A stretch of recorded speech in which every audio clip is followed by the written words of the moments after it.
Hi, I'm Jacob Hornberger, president of the Future of Freedom Foundation, and welcome to this week's Trump Watch. We live in a really sick society. All we have to do is look around and see the characteristics of this sickness.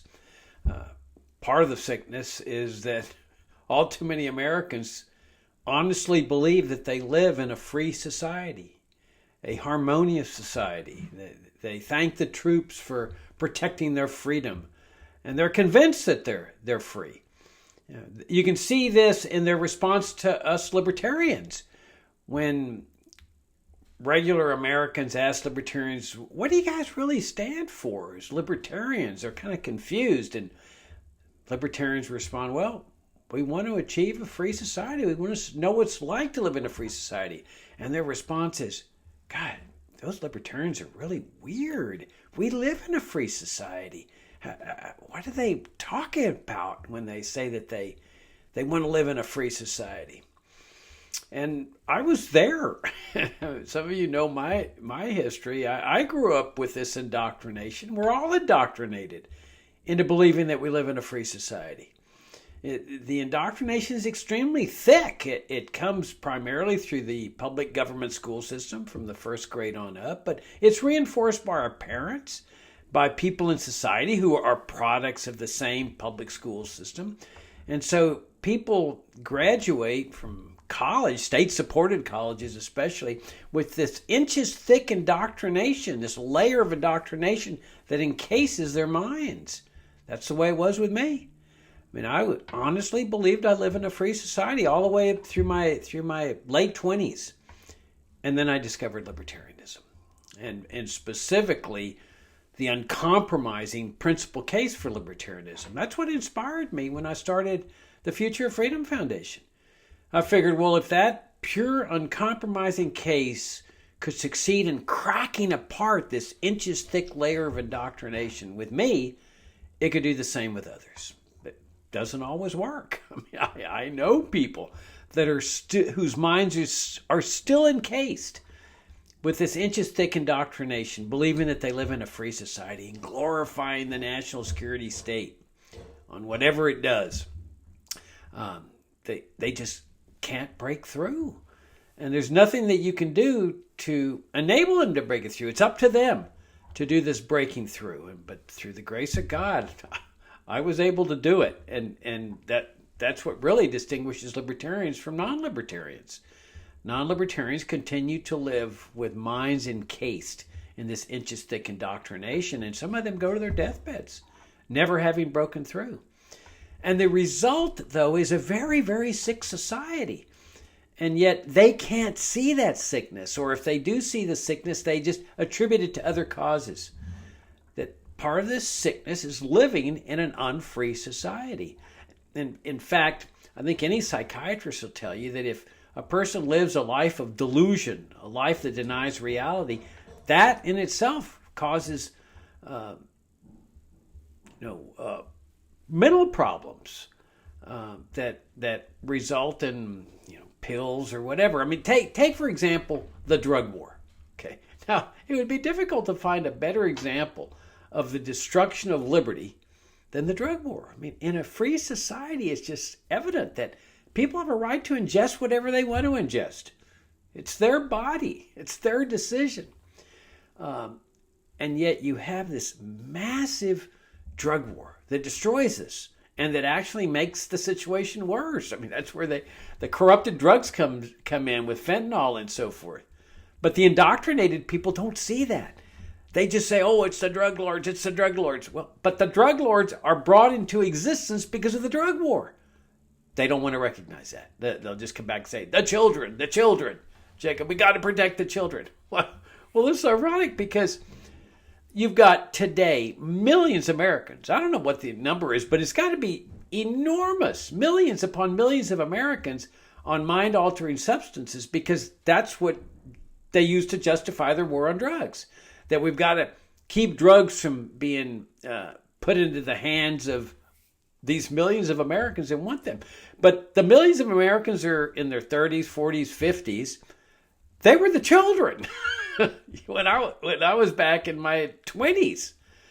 they've grown up. They were listening to those DARE programs, Dare to Say No to Drugs, back in the 60s and 70s when the cops would go into their public schools. Just say no to drugs, just say no to drugs. Well, those Americans, those teenagers grew up, or little children that heard those lectures grew up. They're now in their 30s, 40s, and 50s. They're on drugs. Go figure. And that's what's used to justify this massive, massive, evil, immoral, destructive war on drugs. But nobody asks, why is the nation filled with these millions upon millions of people that are tripping out with these mind-altering substances? That's not a healthy society. I mean, or you can take alcoholism, massive alcoholism. Now, fortunately, they haven't had a war on alcoholism again like they did with Prohibition, which was simply a mirror image of the drug war. But why are so many people alcoholics? Why do so many people kill themselves with tobacco or, ingesting cocaine or whatever? Nobody asks that question. And I'm suggesting that the fact that there are so many people doing this is emblematic of a sick society. I mean, if you take like the Soviet Union, there was massive numbers of people, that were alcoholics. And but they recognized that they lived in a socialist society, and there was despair, there was hopelessness, and it wasn't a very exciting society to live in. And so they turned to alcohol. But here, you've got all these people saying, I live in a free society, Jacob, I live in a free society. While they're living in a nation which is filled with so many people on these mind-altering substances, the government has to wage this monumental, failed, destructive war on drugs with a delusion that if they just bust this drug lord, or if they just kill some people in some boats near Venezuela, this will finally win the war on drugs. Americans won't be able to get their hands on the drugs they want. It's delusional. But yet so many people continue to believe in it. Look at the suicide rates. I mean, you got suicide rates among young people soaring. What's that all about? If you live in a free and prosperous society, that's got to be a very exciting society in which to live. I mean, there's a lot of exciting things going on, opportunities and fulfilling one's life. And, when you're young, that's a time when you should be looking forward to, hey, look at the rest of my life. This is going to be a real adventure. Now, once you hit your 50s and whatever, that life is not always hunky-dory. There's a lot of rough spots along the way. So a lot of people despair at that point. But when you're young, 20s and 30s, should be the time when, hey, this is an exciting adventure to look forward to. Instead, they're checking out of life by committing suicide. Why? See, that's, again, reflective of a sick society. Look at all the veterans that commit suicide. Why are they committing suicide? Didn't they go abroad and fight for America's freedoms? Isn't that what they're told? Don't Americans say thank you for your service, protecting my freedom here at home, as you launch these foreign wars thousands of miles away? Look at the off-kilter killings. And I have no doubts we're going to be seeing some more coming around the corner here, because, they say, oh, well, there's just something going on in American society that causes the off-kilter killings. There's no explanation. They're irrational. I'm talking about the mass killings, And my theory is the explanation is very simple. They're copycat killings. They're copying the violence that is associated with our regime. The regime that goes abroad and launches sanctions, coups, invasions, occupations, embargoes, kills people. Martin Luther King said this is the greatest purveyor of violence in the world, the U.S. government. And we honor King. We've named boulevards after him. We have a national holiday, but mostly it's because of his civil rights work. Nobody likes to think about the fact that King incurred a lot of animosity because he didn't stop it at the civil rights movement. he crossed the line and started questioning the violence of the U.S. regime in Vietnam and elsewhere. And we tend to block that out, that part of King's life out, but it's really a very, very important point he was making. We live under the most violent regime in the world. And I suggest these off-kilter killings are a direct result of that something triggers these off-kilter people to do this. And I think it's the fact that the U.S. government is a mass killer itself. And we see this with Iran. I mean, look, a whole nation of people celebrating death and destruction. Oh, we killed the Ayatollah. We killed the Ayatollah and his wife and his whatever, his relatives. I mean, the new Ayatollah, his son, let's say, lost his mother, his father, his son, I think his wife too, in these attacks. And there's celebrations here. Jacob, look at the grand military exploits. My gosh, look how we've outsmarted them. Are you kidding me? I mean, you've got some of the right-wing press saying, oh, well, people were predicting that the Iranians were going to really wreak damage and destruction and this was going to be a really deadly war. Not me. Those of you that are familiar with my presentations in this program, my blogs, my articles, I've always maintained that in a war against Iran, it's a cakewalk. It was always going to be a cakewalk. This is a third world decrepit nation. It's been hollowed out by decades of economic sanctions. I remember several years ago where a plane crashed in Iran, or maybe they said that the planes were in danger of crashing, but I'm almost certain it was a plane crash because they can't get parts to repair the planes because of the economic sanctions. The entire nation is impoverished. People are on the verge of starvation because of sanctions. When that happens, the regime doesn't have any money. They can buy some missiles and whatever, but they can't defend themselves any more than Venezuela could defend itself, or Mexico, or any of these third world countries. Maybe you'd put Mexico in a second-rate country. I don't know, but Iran was clearly a third-rate country, and I said, I've continued to say this is easy. This is not fighting the Taliban, okay? This is not like fighting the Viet Cong. I said that they would establish air superiority within one day. And with the Israeli government acting in partnership in this escapade, that's what they did. They established air superiority within a day or two. I think the planes that Iran uses date back to World War II or thereabouts. And it was always going to be easy. Look, they've killed, I don't know how many people, in the thousands now, including those 150 or 180 little girls. I mean, it's just horrible. It's just horrible.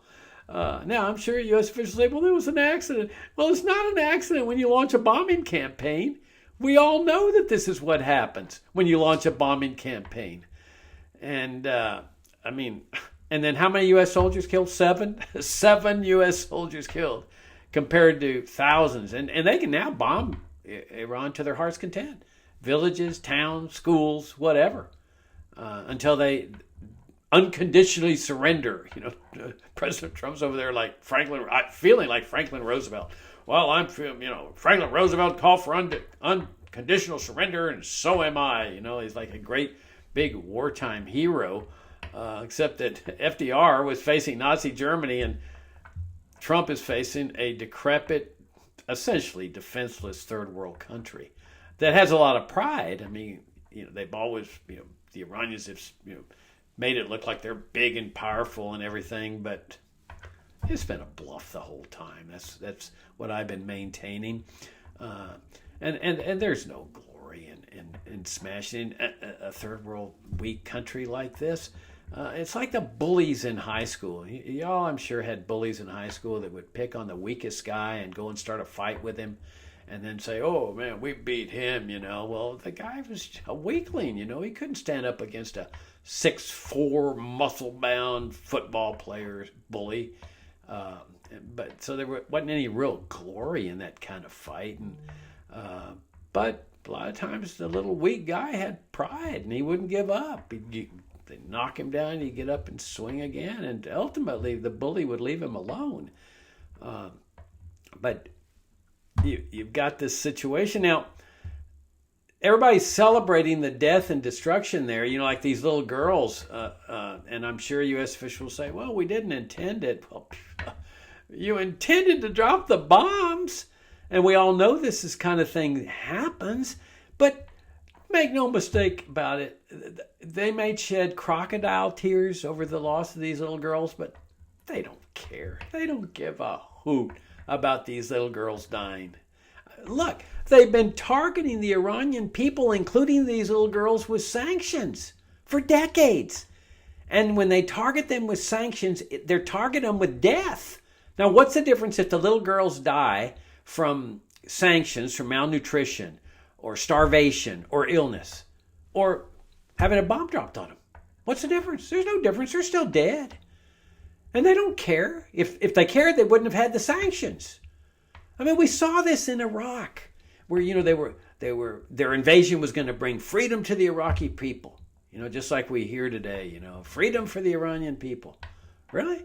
Today, how many Americans go to Iraq for their vacation? It was a very successful military campaign. They ended up killing Saddam Hussein, regime change. It was just from a military standpoint, it was glorious. It was grand. How come not one single U.S. official goes to Iraq for vacation? Not one. I mean, Rubio or Hixbeth or any of them. They never. Their families don't go there for vacation. I don't know if one American goes to Iraq for vacation. Well, because that's what they did. They destroyed the entire country, and they made the entire country hate Americans. They wouldn't dare go into Iraq for vacation. And remember what Madeleine Albright, she's the official representative of the U.S. government to the United Nations. And 60 Minutes asked her, are the deaths of 500,000 Iraqi children worth it? Okay, now we're not talking about bombs with these kids. We're talking about sanctions killing the kids. Now, I don't know if it was really 500,000 Iraqi children, but she didn't question the number. No U.S. official questioned the number. Didn't matter. She says, yeah, the deaths of those kids are worth it. It's worth regime change. And so if they don't give a hoot for the Iraqi children, why are they going to give a hoot for the Iranian children, where they have the same kind of sanctions they had against the Iraqi people, including the children? They don't give a hoot. All they care about is their political goal. This is what I've said from the very beginning about these sanctions. They're evil. They're evil. Some of you are familiar with it. I'm doing this series now called The Evil Within, a video series. It's on our website. I hope you'll take the time to watch it, because it's not just talking about freedom, which is extremely important. That's been the focus of FFF for 36 years. How to achieve a free society here at home, and the fact that we're not free. But I'm going beyond that with this series. I'm showing that there's evil here, forces of evil, and one of these evil systems is these sanctions, foreign interventions. Because they're like terrorists. They target innocent people like kids with death by starvation and illness, like they're doing with Cuba. While at the same time, they destroy our freedom. Mexicans can go to Cuba and spend money there freely, not Americans.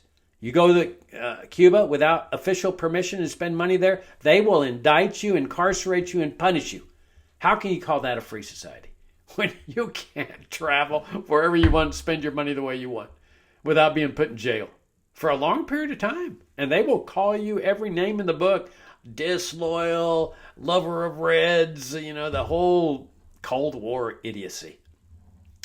So they don't care about the Iranian people. All they care about is control, control, control. Not only control overseas, but especially control here at home. And the other thing to keep in mind about this Iranian intervention, because, it's all glorious, like these little battles against the boats near Venezuela. I mean, the Navy comes in and attacks these boats, and it conjures up images of the Battle of Midway in World War II against the Japanese Navy. Oh, man, we're beating the boat people, and then, man, I'm sure they're going to pass out combat badges for heroism. Well, we attacked the boat people and we defeated them without any loss of life. That's what's so interesting. They always make a point. There's been no loss of American life yet in these battles. Well, duh. These are little tiny boats. There's not even any indication that they're armed. And then I'm sure they're already teaching the military exploits and defeating these boat people at West Point, where and teaching them how to double tap. That's a new term. I had never heard that term before, but I'm sure it was in the military lexicon where you attack the enemy, the boat people, the narco boats that are suspected of transporting drugs. We don't really know if they were. They say they were, but that's just an accusation. Doesn't mean anything. At least it's not supposed to under our system of government. That's what we have trials for on criminal offenses. But there were survivors. And so they double tapped them. They said, oh, well, these people are clinging to the boat. Kill them all. Kill them all. And of course, that was the term that was used in the Vietnam War. Kill them all. That's what led to My Lai and lots of other My Lais that they kept secret. Where you just kill every villager in there, defenseless children, old people, whatever. Kill them all. Because they're all Reds and they're all terrorists and they're all narco dealers and so forth. Or at least that's what the accusation is. So another thing to keep in mind about these interventionists is that they always turn bad, or almost always turn bad. And there's always adverse consequences. Iran's a perfect example. The thing about it is, though, in the short term, you can't see the bad consequences. So the statists and the people whose minds are still encased in this indoctrination they get so excited. Look, my gosh, we're winning. We killed the Ayatollah. We killed his wife. Isn't this wonderful, Jacob? Or we captured Maduro and we brought him over for trial, Jacob. Oh, isn't this wonderful? Well, but sometimes the consequences of interventionism are immediate, but oftentimes they take a long time. Iran's the perfect example. So in 1953, the CIA goes in there and destroys Iran's democratic system. Destroys it. Now, you may find that hard to believe. You say, no, Jacob, the U.S. government goes abroad to spread democracy. No, they destroyed Iraq's democratic system by initiating a coup. This is part of foreign interventionism. This is part of the evil I talk about in my video series, The Evil Within. A coup. And so they oust the democratic elected prime minister of the country, Mohammad Mossadegh, very widely respected man. He had been elected by the parliament there to be a prime minister. He was Time Magazine's Man of the Year. That didn't bother them. They oust him in a coup and install the Shah of Iran, who's unelected, and invest him with omnipotent powers, totalitarian powers, dictatorial powers, and then train and bring into existence a secret police force that was a combination CIA, Pentagon, ICE, FBI, all put into one. And man, brutal. I mean, anybody protested that regime would be rounded up, brought in, tortured, executed, whatever. It was a horrible tyranny, horrible. But Americans couldn't see it because he was pro-U.S. 25 years later, the Iranian people said, we've had enough. And they revolted. And they, unfortunately, cannot get their democratic system back. They get this Ayatollah system, theoretic, religious theocracy there. But you see, it took 25 years for the consequences of the intervention to manifest themselves. And so this is where we are today with the relationship against Iran. The CIA has never forgiven the Iranian people for ousting their pro-U.S. dictator. And that's what their quest has always been, to get another pro-U.S. dictator into office there so that they could control Iran. And he would do Iran's bidding, even if he's a brutal dictator, equal to the Ayatollah or the Shah. They don't care about that. They just want Iran to be a member of the U.S. empire, like Venezuela. They used to say, oh, no, this is a terrible regime. It's a socialist communist regime. We've got to oust it. It's terrible. It's a threat to U.S. national security. It's a narco regime. It's a terrorist regime. And it wasn't just Maduro. It was the whole regime. In fact, the Minister of the Interior is under indictment by the same grand jury. I think it's the same grand jury. But anyways, he's under indictment in New York, just like Maduro. And Delcy Rodriguez, the acting president there, she's targeted by the DEA too. She's got an potential indictment hanging over her head. I mean, they tell her, you get out of line, we'll get on in there and bring you over here too. And so now they're working with this communist regime, narco-terrorist regime, partnering with it and dissing the dissidents who won the presidential election legitimately. And led by Maria Corina Machado, Trump has dissed her. So is the Pentagon, the CIA. I mean, this is really weird stuff. It's bizarre. But these are the consequences of foreign interventionism. So when you see the short-term consequences here of killing all these people in Iran, don't think that this is the final result. You know, when they did this in Guatemala in '54, it took, I think, about a year or something for the Civil War to break out. But it did. It lasted about 10 years, killed more than 1 million Guatemalans. Now, do you think U.S. interventionists take responsibility for that? Oh, no. No, because it didn't happen immediately after the coup.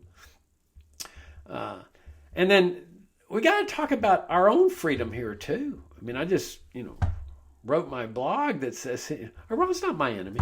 Iran's never been my enemy. I mean, I would love to visit Iran one day. It's a beautiful country. Iranians love Americans, at least up to now they did.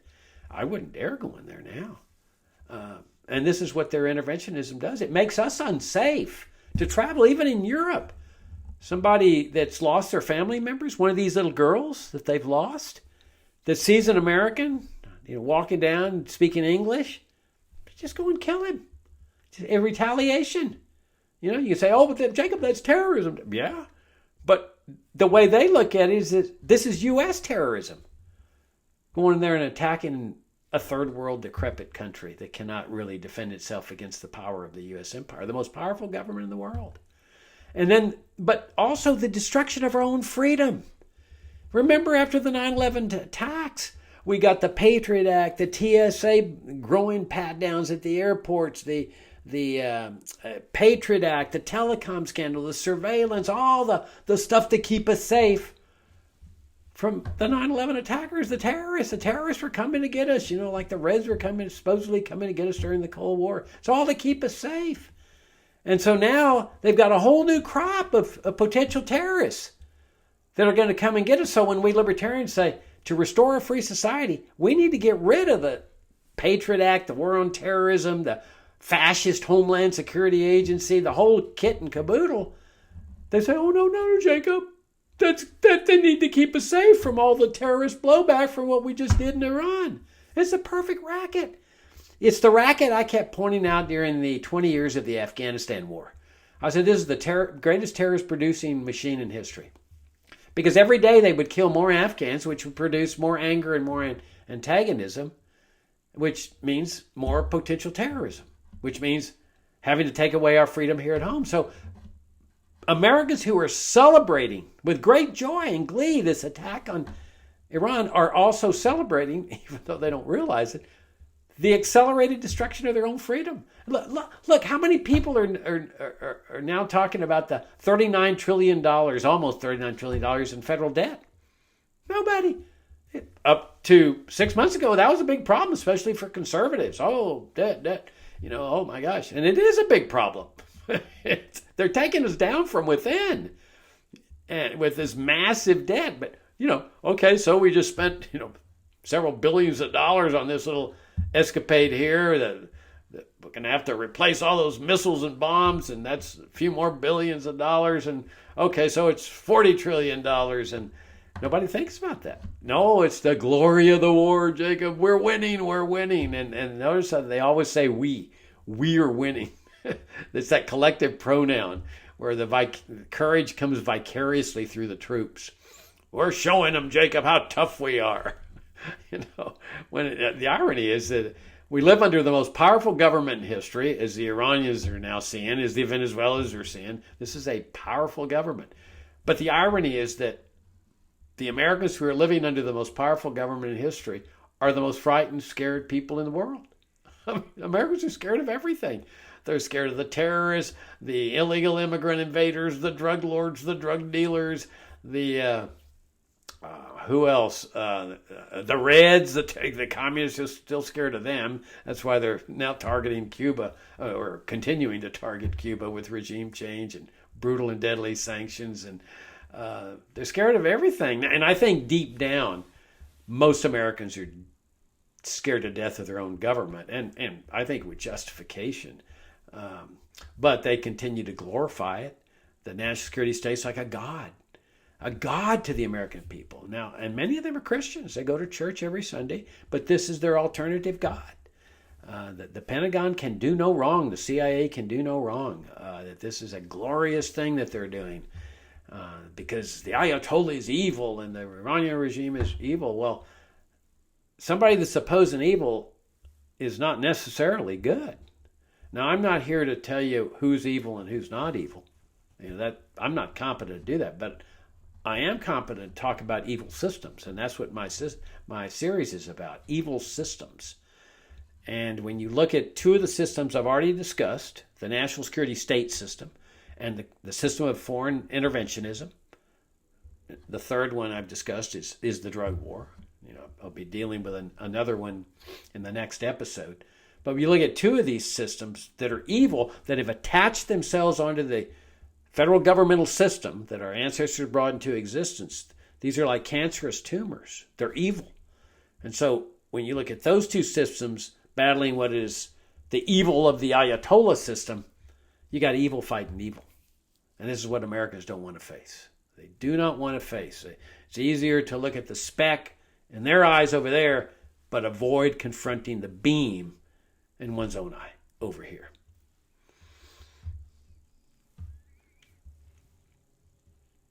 I think that covers it all. We're about out of time. It's time for America to do some serious soul searching on where we are as a nation, how we got here, how we got to this point, why the American society is such a sick society. Because there's answers to all this. There's a solution. There's a way out. That's the good news. But it requires introspection. It requires a willingness to break apart this inches thick layer of indoctrination that encases one's mind, and to see reality for what it is, and to see exactly what is going on, not over there, right here within our own government. I'm Jacob Hornberger. This is Trump Watch. Thank you all for tuning in. Thank you for your support of FFA.